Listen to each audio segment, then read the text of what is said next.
예레미야 33장 1절부터 3절 말씀 우리 방송실 함께 우리 화면 보고 함께 선포합니다. 시작.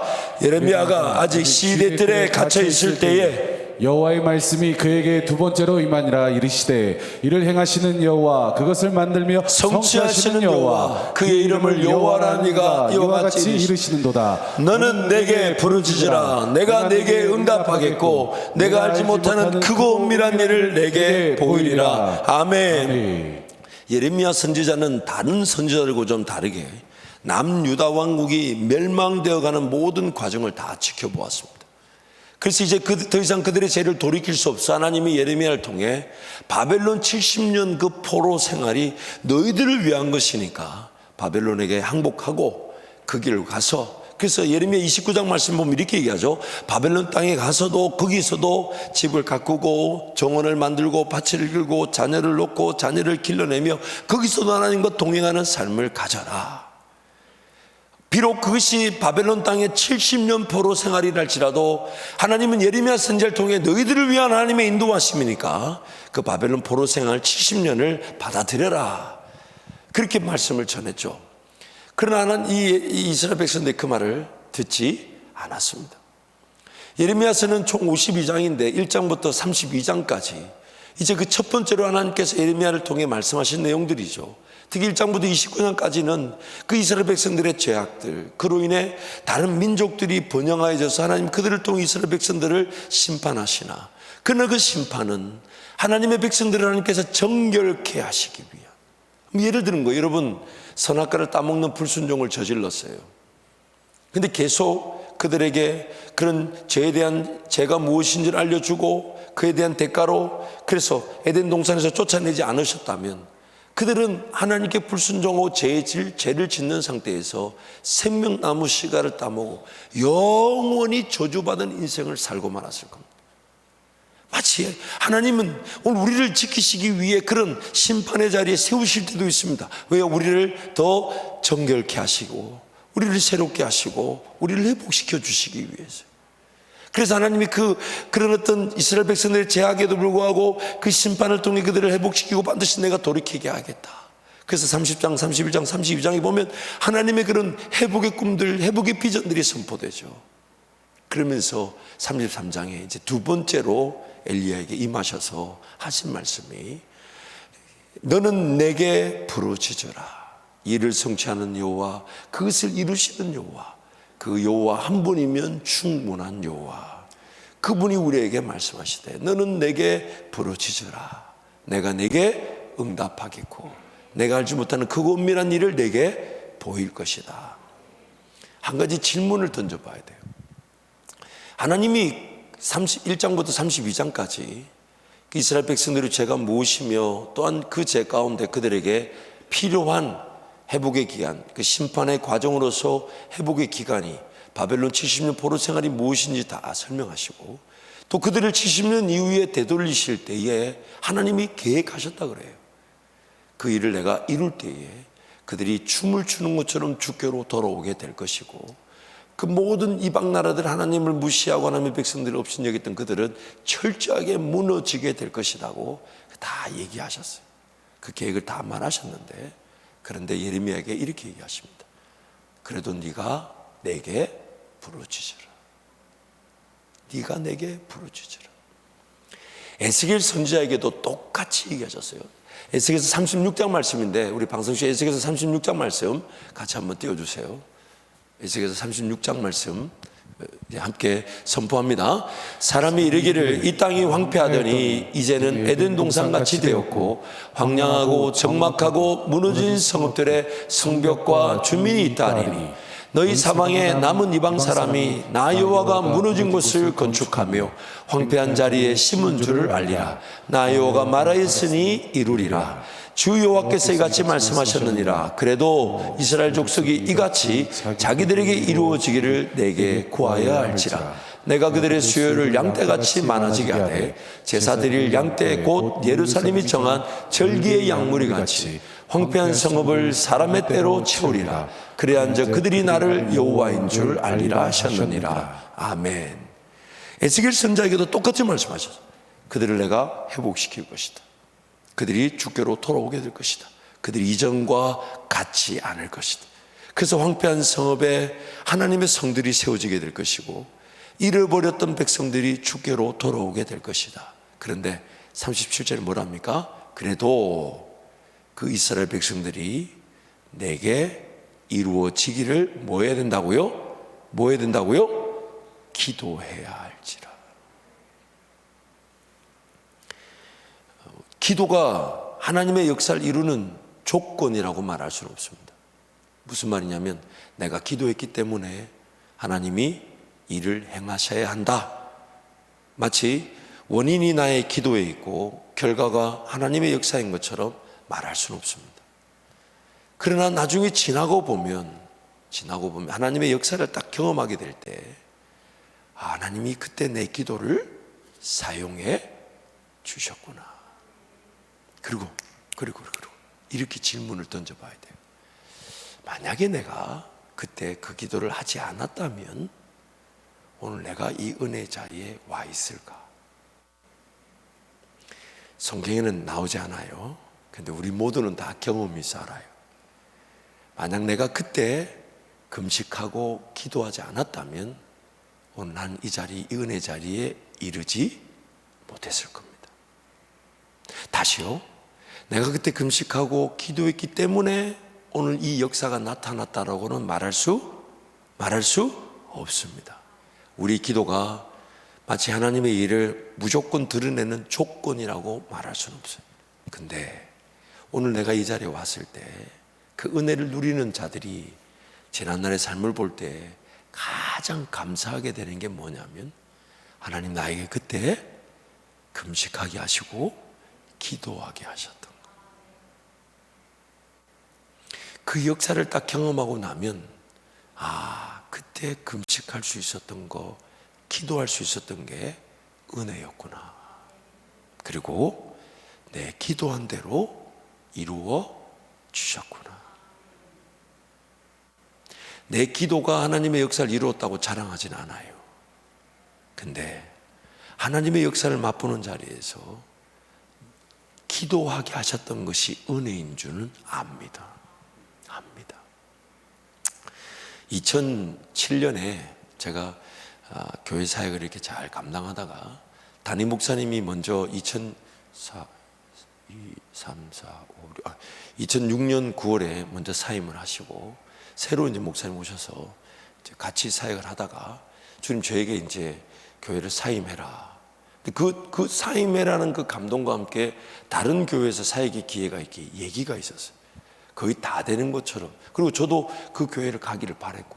근데 사임을 하고 이제 그 교회 갈 줄 알았더니 하여튼 우여곡절 끝에 그 교회를 못 갔어요. 그러면서 이제 한 달 정도 벌벌벌 떨고 어떻게 살아야 되나. 뭐 여기가 한국도 아니고 미국에 뭐 합법적으로 일할 수 있는 것도 아니고 뭐 이 얘기는 여러분께 많이 했으니까 그 벌벌 떨었던 건 잘 아실 테고. 근데 하나님 저에게 네가 교회 안에 이 사역을 하지 않아도 너는 누구냐? 때가 되면 교회 사역은 내가 줄 텐데 지금 너는 누구냐? 이렇게 물으셨어요. 그래서 이제 다시 새벽을 깨우고 기도하면 이제 전도하기 시작했던 거죠. 근데 전도도 뭐 많이 했던 게 아니에요. 한 명 이렇게 보살폈는데 그 사람이 병든 양을 데려와가지고 그러니까 병든 양이 고침을 받으니까 지가 가서 병든 양을 또 데리고 왔어. 그리고 그 병든 양이 또 하나님 은혜로 회복되니까 또 병든 양을 또 데리고 오고 그렇게 하다 보니까 이게 점점점 인원이 늘어난 것뿐 나는 한 명 전도했는데 이렇게 그러니까 여러분 병든 양이 병든 양을 알아보는 거예요. 이게 굉장한 유머인데 여러분 유머도 안 되고 근데 어쨌든 이제 그렇게 하다 보니까 1년 쭉 이렇게 지나다 보니까 하나님 저한테 큰 걸 2개를 가르쳐 주셨는데 첫 번째는 제가 교회 안에 사역을 했기 때문에 안정적인 살비가 나와서 먹고 마시는 존재가 아니라 내가 어디서 일을 하든 안 하든 하나님의 자녀이기 때문에 하나님 나를 입히시고 먹이신다는 걸 그때 알았습니다. 그때 알았어요. 두 번째가 엄청난 일인데 그러면서 이제 1년이 쭉 지나가다 보니까 이제 성경 공부 주중에 이제 새벽 5시 20분에 한 7분 그리고 화요일 모임, 수요일 모임, 금요일 모임 그리고 목요일도 2주 만에 한 번씩 또 그러면서 또 아침 8시에 1대1로 3명 혹은 4명 1대1로 6개월씩 막 6개월씩 했던 것 같아요. 뭐 그때는 제가 교회 사역이 정해진 게 없으니까 제가 다 정하는 대로 사역이었으니까. 그러다 보니까 한 10개월쯤 지나가니까 이제 자기네들끼리도 어디서 누가 모이니 좀 알게 되고 그러면서 의기투합해가지고 그때 제가 전도사니까 전도사님이 전도하고 전도사님이 주중에 성경 공부하고 왜 주말만 되면 다른 교회를 가라 하냐. 우리 예배를 드리자. 그 얘기를 한 6개월, 7개월 지나면서 저한테 하는 거예요. 근데 그게 참 신기해요. 그게 그 말 들었을 때는 제 성향으로 봤을 때는 그거를 하나의 개척의 기회로 봐야 되는데 선뜻 그게 내키지가 않는 거예요. 참 신기해요. 여러분 제가 볼 때 여러분 개척을 잘하게 생겼어요? 못하게 생겼어요? 감사합니다. 사람이 생긴 거하고 중심이 다르다는 거죠. 어쨌든 이제 뭔가 제가 뭔가 이렇게 개척하고 뭐 일을 시도하는 것 자체가 그렇게 저한테는 그렇게 어려운 일이 아닌데 그분들 그 말이 와닿지가 않는 거예요. 그러면서 이제 연말이 됐어요. 12월 첫째 주인가? 이제 그분들끼리 그 필리핀 사람들이 미국에서 이제 교회를 개척하고 세우고 그 예배당을 빌려온 거예요. 그러니까 낮 예배 시간을 우리가 11시 반, 12시 때 다른 공간에 예배를 드리겠다. 그래서 그 사람들은 오전 11시 되면 다 마치니까 그럼 이후에 너희들 써라. 그래서 일정 교회 어떤 기여하기로 하고 이제 예배당을 빌려온 거예요. 그러면서 이제 전사님 오면 예배 드리고 아니면 우리는 다른 목회자를 모시겠다 하더라고요. 그래서 이제 예배를 첫날 드렸어요. 12월 첫째 주였어요. 2007년 12월 첫째 주. 그 12월 첫째 주 딱 예배를 드리는데 그때 마침 또 저희 한국에서 어머니가 이렇게 오셨었어요. 그래서 어머니도 그날 첫 예배 때 너무 감사하다고 막 이렇게 밥을 해가지고 막 하여튼 그 첫 예배 때 33명, 34명이 예배를 드렸어요. 이런 놀라지, 개척을 안 해봐 놀라지는 않는데 한국에서도 그 34명이 작은 인원이 아니에요. 근데 이민사회 그 이민 땅 이것도 감사한 일인데 그래서 예배를 드리는데 이게 첫 주부터 헌금이 들어오니까 사례비가 나올 것 같더라고. 이런 얘기 하면 또 진짜인 줄 막 알고 돈 밝히는 목사처럼 볼 수지 않으리라 믿습니다. 아니 근데 어쨌든 감사한. 그런데 그걸 제가 목회자 관리할 수 없으니까 이제 우리 그 성도들한테 팀을 재정팀 만들어 관리하라 하는데 첫 주 첫날 예배를 딱 드리는데 감사해야 되는데 마음에 부담이 있는 거예요. 마음에. 그래서 안 되겠다 해서 집에서 이제 이불을 갖고 와서 이제 그 교회 예배당에 얘기하고 그날부터 철회를 하기 시작했어요. 참 배부른 소리죠. 교회 개척도 은혜인데 34명이 예배를 드린 것도 은혜인데 저는 그게 왜 그랬는지 모르겠어요. 마음에 안 들어요. 그래가지고 그날부터 매일 철회를 했어요. 철회를 해봐야 뜨겁게 기도한 날이 있기도 하고 어떤 때는 바로 꼬꾸라져 자기도 하고 그래서 이제 매일 새벽 기도를 준비해야 되니까 매일 철회를 하고 이제 첫 번째 두 번째 주일 지나고 세 번째 주일 그러니까 2주를 철회한 거죠. 세 번째 주일 지나고 화요일 날 밤에 지금도 제가 잊지를 못해요. 교회 개척이 하나님의 뜻이 아니라는 거예요. 근데 그 아니라는 제가 감동을 딱 받고 나서 얼마나 마음에 기쁨이 넘치든지 하나님 나한테 확인해 주셨다는 그 기쁨이겠죠. 그래서 그날 제가 기억도 합니다. 그 철회했던 그 좁은 공간에 혼자 벌떡 일어나가지고 막 춤추듯이 하나님 감사하다고 하나님 감사하다고. 그래서 그 다음날 수요일 날 교회 딱 접고 그 남은 헌금 같은 거 정리해서 뭐 헌금할 거 헌금하고 또 정리하고 뭐 교인들 몇 명 안 되니까 내일부터 모임 없습니다. 접어서. 그리고 근데 그날 이제 기도하면서 예전에 신앙생활 했던 가까운 집사님 한 분이 생각이 났어요. 그래서 그날 교회를 접고 오후에 그분 생각이 나서 그리고 제가 가까운 분들한테 제가 개척했다는 얘기를 단 한마디도 하지 않았어요. 왜냐하면 개척했는데 가족들이 도와주고 가까운 사람이 도와줘서 그냥 연명하듯이 그렇게 가고 싶지 않았어요. 물론 그것이 제 경우입니다. 제가 그 자체를 다 평가하고 싶지 않았지만 저는 가족이든 제 가까운 사람이든 저를 아는 사람이든 단 한 명도 연락하지 않았어요. 그러고 싶지 않았어요. 괜히 그 사람들한테 인간적인 마음으로 개척에 전전긍긍하고 싶지 않았어요. 기면 기고 아니면 아닌 거지. 그래서 그분들 섬기는 교회가 다 있는데 예수 안 믿는 가족, 예수 안 믿는 가까운 사람이야 당연히 내가 전도해서 교회로 데리고 와야 되지만 신앙생활 잘하고 있는 사람을 왜 굳이 내가 이 교회로 일절 연락해요. 그런데 이제 교회 문을 딱 닫고 나서 그날 제가 예전에 교회 사역했던 교회에서 너무너무 저를 사랑한 우리 집사님, 지금 권사님 되셨는데 생각나서 딱 전화를 딱 했어요. 그 남자 집사님 전화를 딱 했는데 집사님이 안 그래도 전사님, 나 전사님 전화하려고 했다고. 빨리 내일 오라고. 그래서 목요일 날 이제 수요일 날 교회 문 닫고 목요일 날 가가지고 탁 앉아가지고 그동안 어떻게 지냈냐고 먼저 물어보는 거예요. 그래서 3주 전에 개척했고 어제 문 닫았다고 했더니 아니에요, 말도 안 하고 그걸 개척했냐고 그러면서 이제 얘기를. 그래서 아니 근데 집사님 왜 오라 그랬어요? 했더니 하는 말이 달라스에서 비즈니스, 그러니까 LA에서 달라스까지 차 타고 23시간이에요. 근데 23시간 떨어진 곳에서 이제 서로 얼굴 보지 않은 상태에서 거래를 하던 집사님이 계셨다는 거예요. 근데 그 집사님하고 거래를 하면서 너무 두 분 관계가 좋았던 거예요. 그래가지고 참 이분 좋다. 근데 딱 대화 나눠보니까 서로 이렇게 크리스찬이라는 게 확인이 되니까 더 좋았던 거지.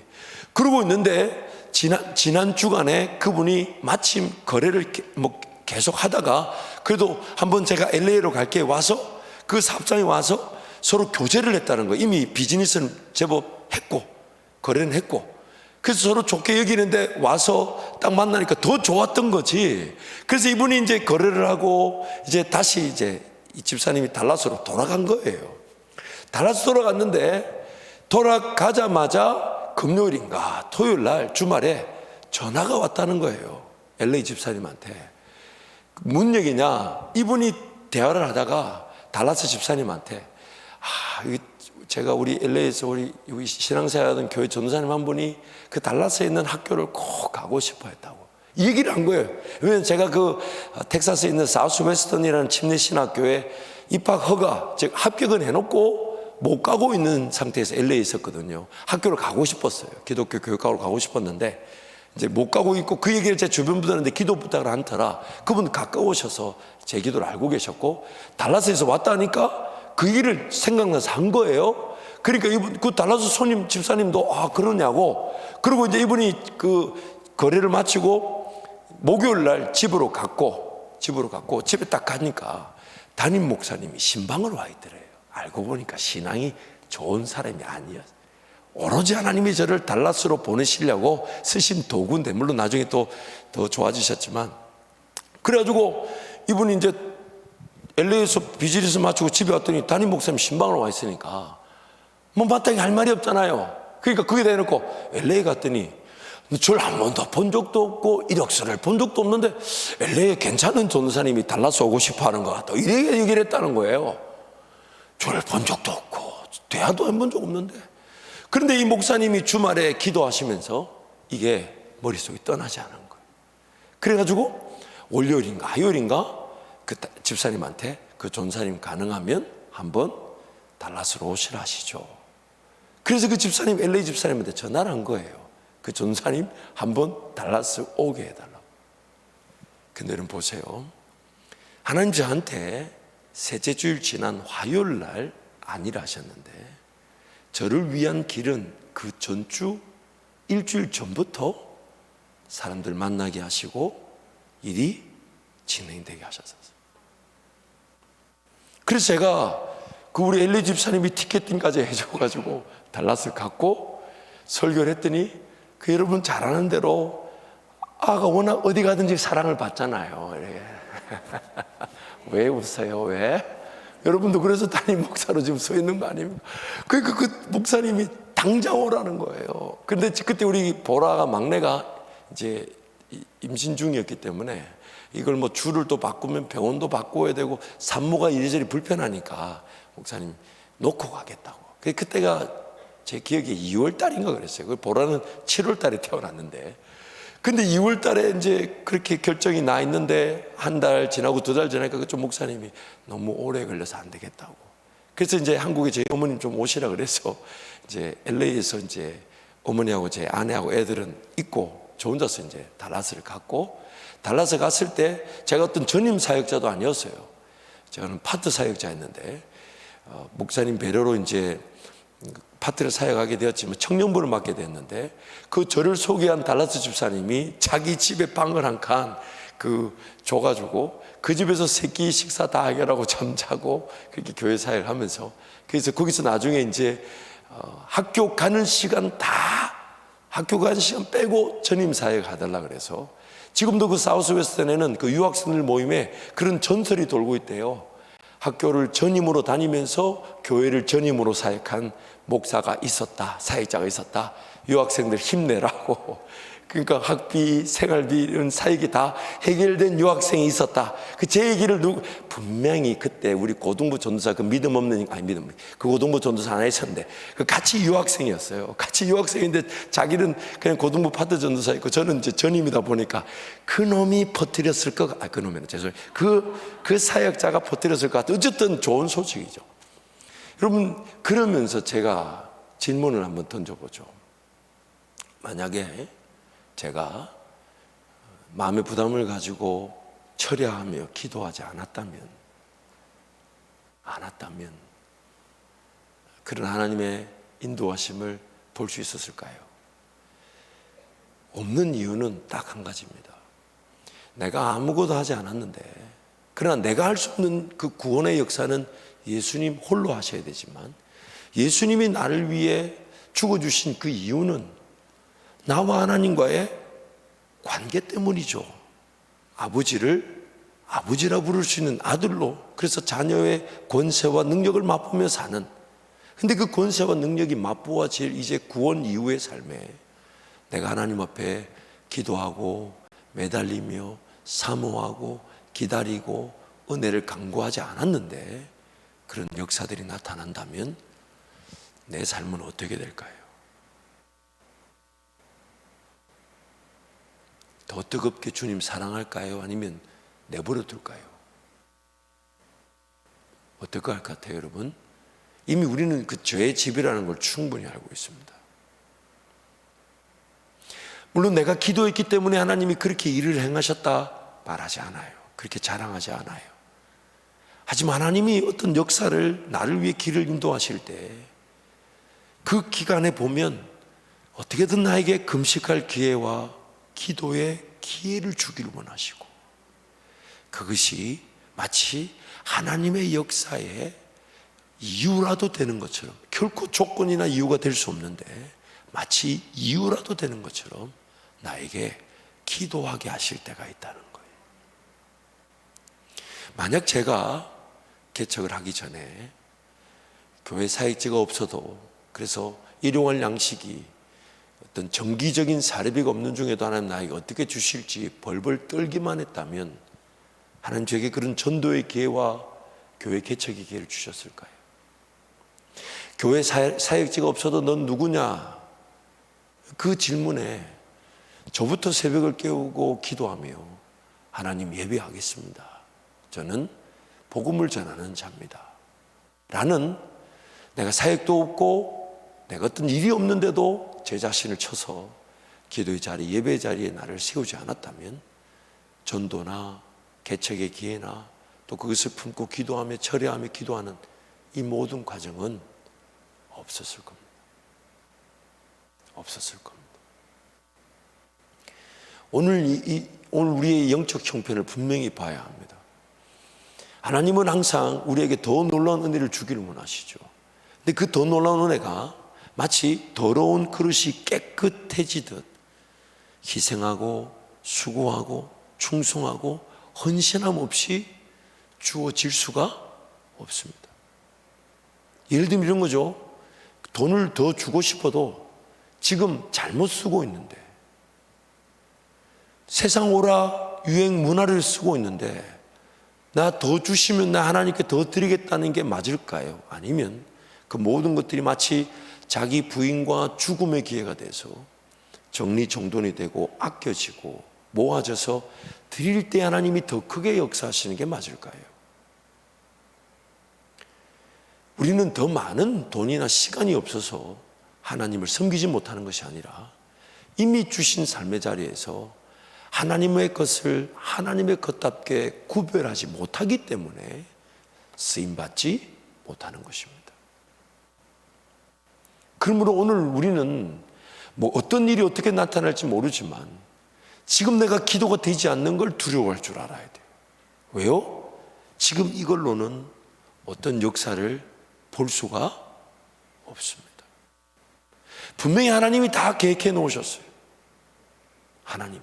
그러나 예레미야에게 첫 번째로 임하셨을 때 예레미야 1장 말씀 보면요, 예레미야가 이렇게 얘기합니다. 예레미야 1장 말씀 방송실 한번 띄워주시죠. 예레미야 1장 말씀 함께 선포합니다. 여호와의 말씀이 내게 임하니라. 이르시되 내가 너를 모태에 짓기 전에 너를 알았고 내가 배에서 나오기 전에 너를 성별하였고 너를 여러 나라의 선지자로 세웠노라 하시기로 내가 이르되 슬프도소이다. 주 여호와여 보소서. 나는 아이라 말할 줄을 알지 못하나이다 하니 여호와께서 내게 이르시되 너는 아이라 말하지 말고 내가 너를 누구에게 보내든지 너는 가며 내가 내게 무엇을 명령하든지 너는 말할지니라.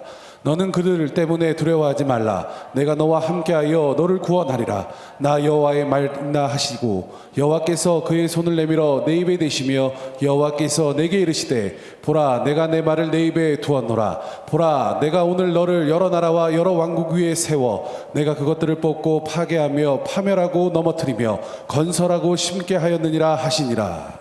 지금 하나님이 말씀하실 때 여러 가지 의미가 있을 수 있지만 딱 한 가지만 오늘 여러분 붙잡고 가십시오. 그게 뭐냐면 내 형편, 내 연약함 하나님 모르시지 않는다는 거예요. 그런데 하나님이 일하시면 하나님의 역사는 나타나게 되어 있으니까 아멘. 인생의 어떤 순간에 있든지 간에 이 한 가지만 기억하십시오.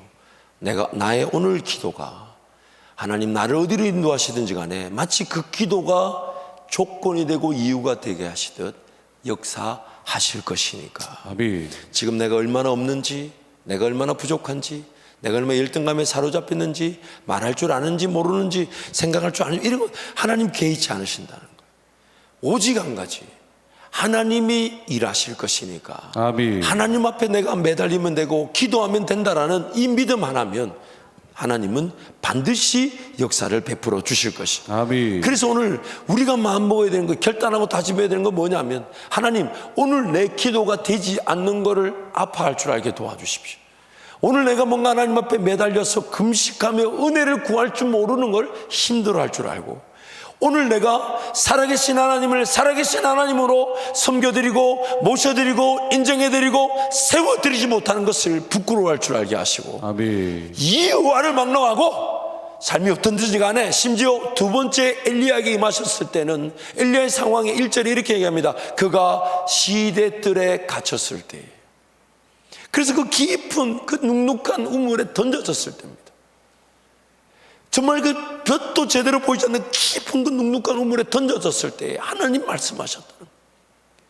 내 형편 상황은 완전히 절망적이고 언제 어떻게 이 일이 될지 모르는 그 고통과 아픔의 연속인데 하나님 뭘 하시냐면 일을 행하시는 여호와, 그 일을 이루시는 여호와가 내게 말씀한다고. 아멘. 왜냐하면 하나님의 뜻은 내가 뭘 할만하고 내가 뭔가 가지고 내가 뭔가 계획하고 내가 뭔가 도전하는, 물론 그것도 감사한 일이지만 그리 아니 하실지라도 아멘. 내 삶이 어렵고 힘들어도 말씀하시는 하나님이면 충분하기 때문에, 아멘. 말씀하시는 하나님이면 충분하기 때문에 아멘. 그 하나님을 의지하는 법을 가르쳐 주시는 거예요. 아멘. 심지어 이스라엘 모든 백성들이 하나님을 찾지 않을 때 지금 하나님은 예레미야 개인의 가정이나 삶이나 일터의 역사를 말하는 게 아니라 예레미야 너 한 사람 기도해도 내가 이 일을 이 민족을 위해 이루어 낼 것이다. 아멘. 이럴 거예요. 너는 내게 부르짖으라. 아멘. 너는 내게 부르짖으라. 아멘. 너는 내게 부르짖으라. 아멘. 내가 내게 응답하겠고 아멘. 내가 알지 못하는 크고 은밀한 일을 내게 보일 것이다. 아멘. 그러므로 오늘 우리의 삶의 두려움은 내가 지금 이 형편에서 뭔가 얻고자 하는 것은 내 삶은 내 마음대로 쓸 것 쓰고 즐길 것 즐기고 누릴 것 누리면서 더하여 주시기만을 바라는 어리석은 삶은 아닌지, 오늘 나 정말 하나님께 모든 것이 달린 것처럼 기도하고 있는지, 정말 오늘 하나님께 모든 것이 달려있는 것처럼 하나님께 매달리고 있는지, 그리고 그것이 지나고 보면 하나님 나에게 기도하게 하셨구나. 금식하게 하셨구나. 아멘. 하나님만 바라보게 하셨구나. 아멘. 그게 은혜라는 것을 알게 하실 것입니다. 아멘. 이 시간 한번 같이 한번 통성으로 기도하십시다. 그러면 오늘 지금 이 순간의 기도 제목은 하나님 나의 기도를 살려 주옵소서. 아멘. 나의 기도를 살려 주옵소서. 아멘. 뭔가 하나님 보지 못해도 뭔가 갈 바를 알지 못해도 지금 기도함이 즐거움이 되게 하시고 매 순간이 그리고 매 사가 정말 하나님의 뜻과 하나님의 인도하심이 없이는 단 한 걸음도 걸어가지 않겠노라고. 그래서 금식하고 그래서 기도하고 그래서 하나님께 매달림으로 하나님 오늘 이 기도가 머지않은 그날 나에게 역사를 베풀어 주실 때에 머지않은 그날 나에게 은혜의 문을 열어 주실 때에 이 기도가 은혜였다는 것을 알게 하여 주옵소서. 이 금식하며 매달린 것이 은혜였다는 것을 알게 하여 주옵소서. 주님 세 분 잡고 함께 통성으로 기도합니다. 주여